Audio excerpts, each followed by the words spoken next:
Avec Sofinco, baissez votre consommation d'énergie en lançant vos travaux d'éco-rénovation. Sofinco présente Sud Radio, parlons éco-rénovation. Avec vous, Grégoire Darico.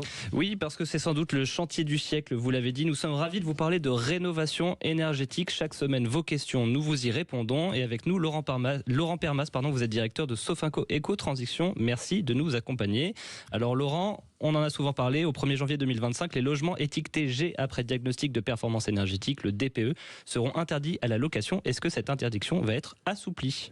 Bonjour Grégoire, on va peut-être avant toute chose rappeler la règle en vigueur actuellement, notamment avec la loi climat et résilience qui vise notamment à lutter contre les passoires énergétiques et prévoit une interdiction progressive de mise en location des logements les plus énergivores. Et à force d'en parler, elle est là, l'interdiction de location des biens avec l'étiquette G au 1er janvier 2025.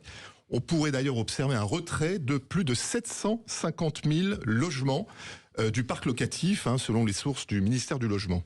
Et puis, passer sous les radars, les DPE qui ont été réalisés entre le 1er janvier 2018 et le 30 juin 2021, ils sont valables jusqu'au 31 décembre 2024. C'est-à-dire que le 1er janvier 2025, je n'ai plus de DPE. Il faut en refaire un. Et puis, le gel, notamment des étiquettes F ou G, le gel des loyers depuis le 1er janvier 2023, sans l'oublier. Alors, si on résume, dès le 1er janvier 2025, c'est-à-dire un peu moins de 2 mois, on a les logements classés G qui ne pourront plus être remis en location et la fin de validité du DPE réalisé entre le 1er janvier 2018 et le 30 juin 2021. Ça fait beaucoup de dates, mais c'est maintenant, très on y concret. C'est un chiffre considérable, ce que vous avez dit. Ce serait quoi les conséquences ? Il y a une crainte majeure, en fait. On pourrait observer, là encore, dès le 1er janvier prochain, des actions massives de locataires qui vivent dans une passoire, thermique G, n'ayant pas fait l'objet d'une rénovation et qui pourraient exiger de leur propriétaire qu'ils financent les travaux. Ouais. Alors, en cas de refus, qu'est-ce qui se passe ? Les locataires pourraient, s'adresser à un juge pour obtenir une baisse de loyer tant que les travaux de mise en conformité ne sont pas réalisés. C'est logique. Si les travaux ne sont pas faits et que la loi demande à ce qu'ils soient faits, il est logique quand même que le locataire le demande.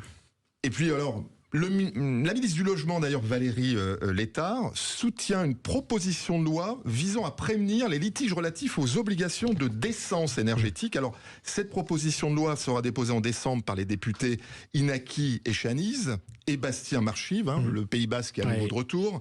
Alors, attention, pas de confusion, celle-ci concerne uniquement les travaux de rénovation de copropriété dans les parties communes. Et s'il n'y a pas d'exécution, s'impose des minorations de loyer en faveur de locataires. Alors c'est 250 000 logements. Et précédemment, lorsqu'on parle des étiquettes G, F et E, c'est 13 millions de logements qui sont impactés. C'est énorme. Et c'est pour ça qu'on en reparlera dans Parlons Immo avec vous tous. Merci beaucoup.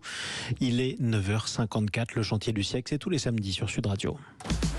Sud Radio, parlons éco-rénovation. avec Sofinco. Lancez vos travaux d'éco-rénovation pour baisser votre consommation d'énergie.